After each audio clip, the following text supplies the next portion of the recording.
মমতা ব্যানার্জি কপালটাই খারাপ। মেসিকে দিয়ে বলাবেন খেলা হবে, এমন খেলা হয়েছে আজকে পিসি গাড়ি ঘুরিয়ে বাড়ি পালিয়ে গেছে।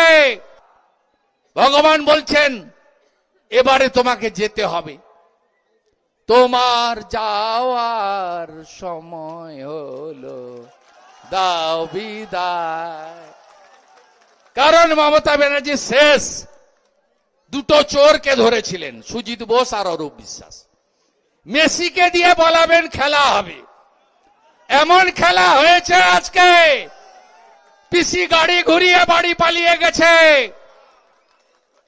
এমন খেলা হয়েছে, চোরেরা ৬০০ কোটি টাকা লুট করেছে মেসির নামে। টাকা ফেরত দিতে হবে, টাকা ফেরত দিতে হবে। আর অরূপ সুজিতকে কোমরে দড়ি পরে জেলে নিয়ে যেতে হবে। এই ঘটনার জন্য মুখ্যমন্ত্রী মমতা ব্যানার্জি নিজে দায়ী। কারণ এই মেসির আশা অনেকদিন আগে ঠিক করেছিল একটা ব্রোকার শতদ্রু বলে। অনুমোদন দিয়েছেন মুখ্যমন্ত্রী, পুলিশ মন্ত্রী মমতা ব্যানার্জি। আয়োজক ছিল ক্রীড়া দপ্তর, ক্রীড়া সংস্থা। শৃঙ্খলা রক্ষার দায়িত্ব, নিরাপত্তার দায়িত্ব ছিল বিধাননগরের পুলিশ অর্থাৎ পশ্চিমবঙ্গ পুলিশ, তাকে সহযোগিতা করেছে কলকাতা পুলিশ। এই অনুষ্ঠানে বিশ্ববিখ্যাত জনপ্রিয় আমাদের তারকা মেসির সঙ্গে হাত মিলানোর কথা ছিল মুখ্যমন্ত্রী, সঙ্গে থাকার কথা ছিল সৌরভ গাঙ্গুলি। পুরো ব্যবস্থাপনা, অনুমোদন, ব্যবস্থাপক, নিয়ন্ত্রক পশ্চিমবঙ্গ সরকার।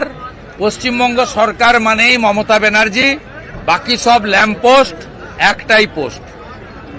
এই বিশৃঙ্খলার জন্য এই শত শত কোটি টাকা মেসিকে দেখিয়ে লুট করার জন্য মমতা ব্যানার্জি দায়ী। তার দায়ভার স্বীকার করে শুধু ক্ষমা চাইলে হবে না, তার উচিত যদি লজ্জা থাকে পদত্যাগ করা। আর আমরা গ্রেপ্তার, পুলিশ তো লাঠিচার্জ করবেই।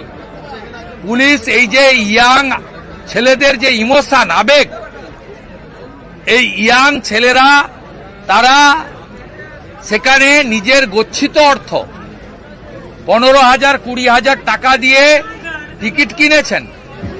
তারা এক ঝলক মেসিকে দেখতে চেয়েছিলেন, কিন্তু মেসিকে কিছু চোর তৃণমূলের নেতারা অরূপ বিশ্বাস, সুজিত বসুর নেতৃত্বে মেসির দর্শন তাদেরকে নিতে দেননি। তাদের প্রতিবাদ স্বাভাবিক, জলের বোতল আনতে দেননি, কিন্তু ভিতরে তৃণমূলের চোরেরা জল বিক্রি করেছে। 20 টাকার বোতল 100 টাকা করে বিক্রি করেছে, 20 টাকার চাউমিন 150 টাকা করে বিক্রি করেছে, 10 টাকা চিপসের প্যাকেটকে 200 টাকা করে নিয়েছে। ভিতরে এই যে অসংখ্য হাজার হাজার জলের বোতল, গেটে পুলিশ জলের বোতল আটকানোর পরে ভিতরে জলের বোতল দিল কে? স্টলগুলো কারা দিয়েছিল?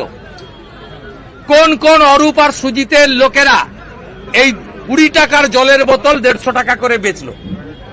তৃণমূলের চুরি সংস্কৃতির আরেকটা নমুনা আজকে। তৃণমূল চোর সবাই জানে, বারাসাতে মর্গে চোখ তুলে বেচে দিয়েছে সবাই জানে। শেষে মেসিকেও চুরি করলো, মেসির নাম করে কোটি কোটি টাকা লুট করলো।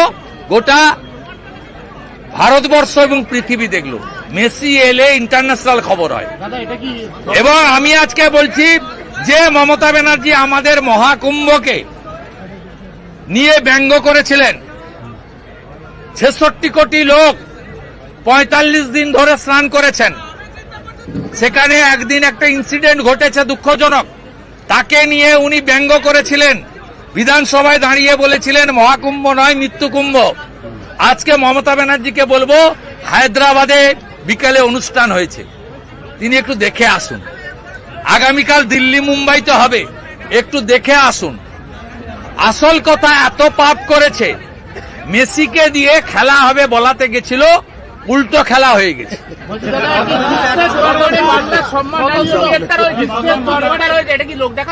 অরূপ বিশ্বাস, সুজিত বসুর গ্রেপ্তারি চাই। এবং আমি রাজ্যপালকে লিখিতভাবে দিয়েছি। আমার দাবি তিনটে। লিডার অব অপোজিশন হিসেবে আমি রিটিন মেল করেছি, গাড়িতে বসেই করেছি।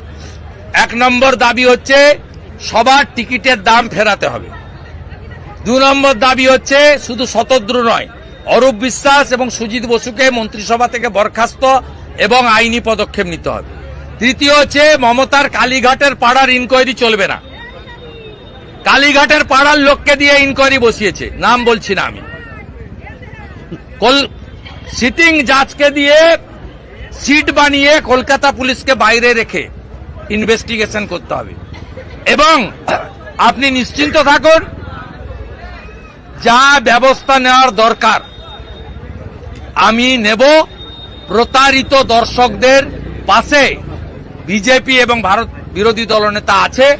কি করে কান ধরে টাকা আদায় করতে হয় আমি জানি, আমার সে বিদ্যা বুদ্ধি আছে, সেটা করে আমি দেখাই। বিশ্বের দরবারে কি বাংলার সম্মানহানি হলো আজকের এই ঘটনা? বিশ্বের দরবারে যারা বলতো মমতা বাংলার গর্ব, আজকে তারা বলছে মমতা।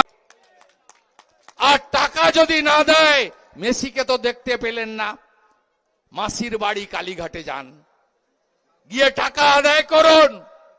তাই ভগবানও চাইছে না। আর মেসি খুব ভালো করেই জানতো উনার সঙ্গে যে হাত মিলাবে তারই পতন সুনিশ্চিত। যে হাত মিলিয়েছে, তেজস্বী যাদব গনফট, অখিলেশ যাদব গনফট, কেজরিওয়াল গনফট, যার সঙ্গে হাত মিলিয়েছে পরেই ধপাস। তাই আজকে সব লন্ডভন্ড হয়ে গেছে।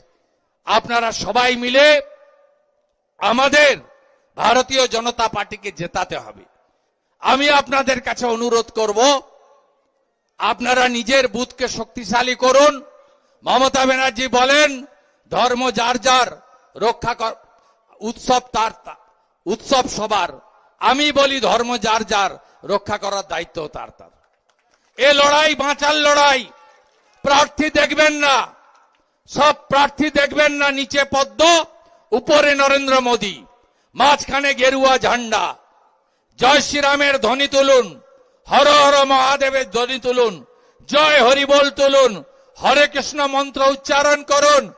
একসঙ্গে গিয়ে প্রত্যেকটা গ্রামে পদ্ম ফুল ফুটিয়ে এই রাজ্যে এমন সরকার আনুন, উত্তরপ্রদেশের মতো সুশাসন সুরক্ষা দেবে, গুজরাটের মতো শিল্প এবং কাজের জোয়ার বইয়ে দেবে, উড়িষ্যার মতো আপনাদের বিকশিত করবে। বিজেপির স্লোগান প্রতি হাতে কাজ, প্রতি পেটে ভাত, প্রতি মাথায় ছাদ। কথা দিয়ে যাচ্ছি, 1,20,00,000 বাড়ি হয় না, 3 লক্ষ টাকার বাড়ি, 200 ইউনিট সৌর আলো, নলে জল, একটি সুন্দর শৌচাগার স্বচ্ছ ভারতে ভারতীয় জনতা পার্টি দেবে। স্কুলগুলোর পরিবেশ বদলাবে ভারতীয় জনতা পার্টি। শিল্প আনবে, একদিকে ডানকুনি থেকে দুর্গাপুর এক্সপ্রেস হয়ে সেজে উঠবে শিল্পতে, অন্যদিকে গঙ্গার পাড়ে বন্ধ হয়ে যাওয়া জুট মিলগুলি থেকে আবার ধোঁয়া বেরোবে এবং কর্মসংস্থান হবে। 60 লক্ষ পরিযায়ী শ্রমিককে কাজ দিয়ে বাড়ি ফেরাবো আমরা। 2,15,00,000 বেকারকে ধাপে ধাপে মেধা অনুযায়ী প্রত্যেক বছর এসএসসি, পিএসসি, প্রাইমারি, ওএমআর এর মধ্য দিয়ে করে আমরাই আপনাদেরকে কাজ দেব, কথা দিচ্ছে ভারতীয় জনতা পার্টি। আর আলু চাষিরা উচিত ন্যায্য দাম পাবেন, ধান কিনবো উচিত মূল্যে, কৃষকদের পাম্পের ইলেকট্রিকের ফি মুকুব করব, কালোবাজারি সারের বন্ধ করব। মা বোনেরা রাত্রি 2টোর সময় আপনারা বুক ফুলিয়ে রাস্তাতে হাঁটবেন যদি দরকার থাকে, কেউ কেশাগ্র স্পর্শ করতে পারবে না। আর সাবধান করে দিয়ে যাই মা বোনেদেরকে, মমতার মিটিং হলে আপনারা গলার গয়না বা হাতের যে সমস্ত গয়না আছে রেখে দিয়ে যাবেন। কারণ চোরেরা, এই ভুবুক্ষু চোরেরা, তৃণমূলের ডাকাতরা বালি খেয়েছে, গরু পাচার করেছে, পাথর খেয়েছে, কয়লা খেয়েছে, মানরেগার টাকা খেয়েছে, আবাসের টাকা খেয়েছে, শৌচালয়ের পায়খানা খেয়েছে, সব খাওয়া হয়ে গেছে। এখন মমতা যেখানে যায় সেখানে গলার হার মেয়েদের ছিনতাই করছে। কৃষ্ণনগরে তাই হয়েছে। সাবধান, সাবধান, সাবধান। সবাই ভালো থাকবেন। আগামী 20 তারিখে নরেন্দ্র মোদীজি আসছেন রানাঘাটে পরিবর্তন সংকল্প সভায়। তাই আপনাদের এই লড়াই আগামী দিনে জিততে হবে এবং শক্তিশালী করতে হবে।